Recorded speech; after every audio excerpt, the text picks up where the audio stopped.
tidak mampu loh ya. Tapi kalau orang tua tersebut itu mampu, tetap wajib berpuasa. Semisal kita punya mbah, kakek, nenek, umurnya sampai 80, 90, 100 tahun semisal. Tapi dia mampu, kok tidak mau berpuasa juga tetap berdosa. Juga tetap berdosa. Tapi kalau seseorang itu tidak mampu, maka ya tidak perlu berpuasa. Ketika dia berpuasa semisal kondisi tubuhnya tambah buruk atau membahayakan diri, ya maka tidak perlu berpuasa. Di Islam itu mudah, tapi tetap ada jalur dan cara-caranya. Tidak boleh sakarepe dhewe. Di jawabannya saya ulangi, bagaimana hukumnya puasa bagi orang yang sudah sangat tua, dikembalikan pada individunya. Apakah si orang tua itu mampu apa enggak?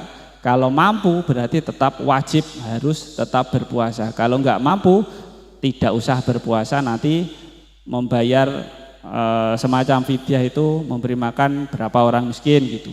Nanti ada di belakang. Nah, gimana Mbak magang dari Kediri tadi, sudah cukup? Nggih, sampun. Nah, cukup. Jadi kembalikan ya, statusnya itu bukan tua atau enggaknya, mampu atau enggak mampunya gitu. Kalau mampu dan dia baik-baik saja maka dia wajib puasa. Kalau enggak mampu, takut dirinya itu tambah buruk kondisinya, maka tidak perlu berpuasa juga tidak apa-apa. Ada pertanyaan lagi? Ye, silahkan. Assalamualaikum warahmatullahi wabarakatuh. Waalaikumsalam warahmatullahi wabarakatuh. Nama saya Cahya dari Sidoarjo.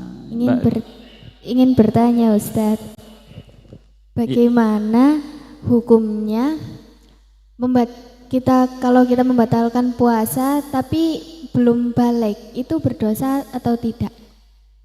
Bisa diulangi, belum kedengaran? Bagaimana hukumnya orang yang membatalkan puasa tapi belum balik, itu berdosa atau tidak? Belum balik, belum mencapai umur balik ya? Oh, ya. Terima kasih. Pertanyaan dari kakak magang Mbak Cahaya dari Sidoarjo lagi. Bagaimana hukumnya orang yang membatalkan puasa sedangkan statusnya itu belum balik, belum mencapai umur yang sudah diwajibkan bagi orang-orang yang terkena tuntutan syariat. Jadi gini, saya kembalikan ke rumusannya. Jadi seorang muslim itu entah itu dia sholat, puasa dan yang lain sebagainya, itu semuanya belum dituntut ketika dia itu belum sampai masa balik. Di ketika kayak laki-laki itu batasannya adalah dia sudah mimpi basah atau keluar sperma. Nah, semisal, tapi kalau belum keluar sperma tapi sudah mencapai umur 15 tahun, itu nanti sudah masuk masa balik, sudah terkena tuntutan agama Islam untuk melakukan sholat dan puasa. Kalau wanita itu adalah haid, ketika dia sudah haid maka dia wajib puasa.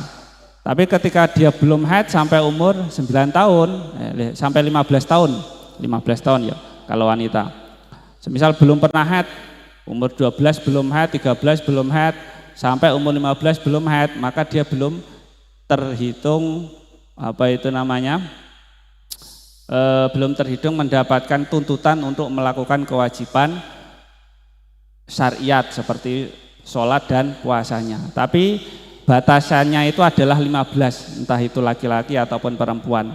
Tapi kalau perempuan itu dibatasi lagi, ketika semisal umur 9 tahun sudah haid, maka dia sudah terkena kewajiban tuntutan agama Islam. Nah, jadi gitu. Jadi intinya ketika seseorang itu berpuasa sebelum balik, maka itu tidak berdosa. Terus apakah puasanya batal? Nah, jadi hitungannya itu adalah enggak dihitung. Jadi ketika seseorang anak kecil semisal diajak berpuasa, diajak sholat, maka ganjarannya itu nanti ataupun pahalanya, kalau insya Allah saya paham, itu akan dikembalikan kepada orang tuanya. Ketika orang tua itu sama saja mendidik anak dengan aturan-aturan syariat. Tapi kalau untuk dirinya sendiri, dia itu tidak akan terkena dosa ataupun mendapatkan pahala ketika apapun yang dilakukan di masa dia belum balik. Intinya kan masih anak kecil. Nah, gitu. Jadi apakah puasanya batal? Ya enggak. Apakah puasanya maaf, apakah puasanya batal bagi orang yang belum balik? Bukan batal, nanti istilahnya itu adalah belum dianggap karena dia belum mendapatkan tuntutan kewajiban syariat. Jadi meskipun semisal sampean masih wanita umur 7 tahun, 8 tahun atau anak laki-laki umur 9 tahun, meskipun sampean enggak sholat, enggak puasa, ya enggak dosa. Nah, tapi ketika untuk sarana latihan, dia anak kecil mau sholat, itu nanti corok gajarannya kan sing ngepek orang tuanya. Tapi ketika kita sudah melewati masa-masa balik, berarti kita sudah terkena khitab, terkena tuntutan yang diperintahkan oleh Allah Subhanahu wa taala. Kalau kita melakukan berarti kita mendapatkan pahala. Kalau kita tinggalkan berarti kita sendiri yang berdosa. Jadi saya kembalikan, apakah puasanya orang yang belum balik itu batal? Intinya jawabannya sing mudah itu istilahnya belum dihitung karena belum balik.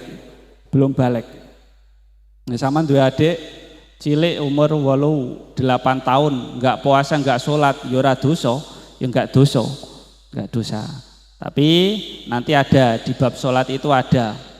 Kalau anak kecil di bawah 10 tahun, maka hendaknya itu diajak sholat, diwarai sholat. Ketika sudah mencapai umur 10 tahun enggak gelem sholat, maka hendaknya dipukul dengan pukulan-pukulan mendidik, bukan pukulan-pukulan yang membuat memar sampai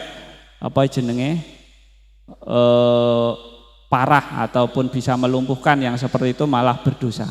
Jadi pukulan-pukulan yang mendidik, diajari. Nah, seperti itu. Gimana? Mbak Cahaya cukup? Cukup. Nah, terima kasih. Jadi intinya itu adalah puasanya orang yang belum balik itu bukan istilahnya batal enggak batalnya. Intinya itu belum dihitung karena dia itu belum mendapatkan tuntutan dari Allah Subhanahu wa taala. Gitu. Ada lagi? Ada lagi? Sudah? Oh, ada. Oke, terima kasih. Monggo. Silahkan satu pertanyaan lagi dari Assalamualaikum warahmatullahi wabarakatuh. Waalaikumsalam warahmatullahi wabarakatuh. Perkenalkan, nama saya Ilma dari Blitar, Ustaz. Mbak Ima dari Blitar ya. Yeah.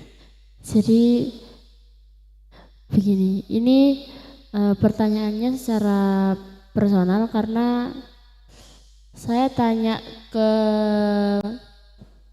guru saya di sekolah, di asrama itu jawabannya kurang pas gitu, Ustaz. Kurang masuk, kurang bisa saya terima gitu. Oh ya. Jadi siapa tahu jenengan lebih. Oke, silakan. Jadi apakah mengharap-harapkan segera berbuka puasa hingga kita merasa marah, jengkel, itu bisa membatalkan puasa tanpa mengurangi pahalanya? Diulangi bisa? Apakah mengharap-harapkan segera berbuka puasa? Mengharapkan segera berpuasa. Mengharapkan segera berbuka puasa hingga kita merasakan marah, jengkel, itu bisa membatalkan puasa tanpa mengurangi pahala puasanya, Ustaz. Oh gitu ya. Jadi terima kasih pertanyaan dari Mbak Ima dari Blitar ya. Jadi pertanyaannya gini, apakah kita ketika mau menunggu berbuka puasa sampai jengkel, gitu? Lucu tapi masuk akal, nggak apa-apa. Pertanyaan yang seperti itu nggak apa-apa. Ya emosinya seseorang itu lain-lain. Mau menunggu puasa orang dang-dang poso sampai marah-marah gitu ya, nggak apa-apa. Jadi apakah puasa itu kita batal? Jadi kita kembalikan lagi ke rumusnya. Rumusan fikih itu gimana? Yang membatalkan puasa ada 10 tadi. Ketika kita melakukan salah satunya maka batal. Antara lain adalah memasukkan sesuatu ke lubang tubuh hidung, mata, kedua telinga,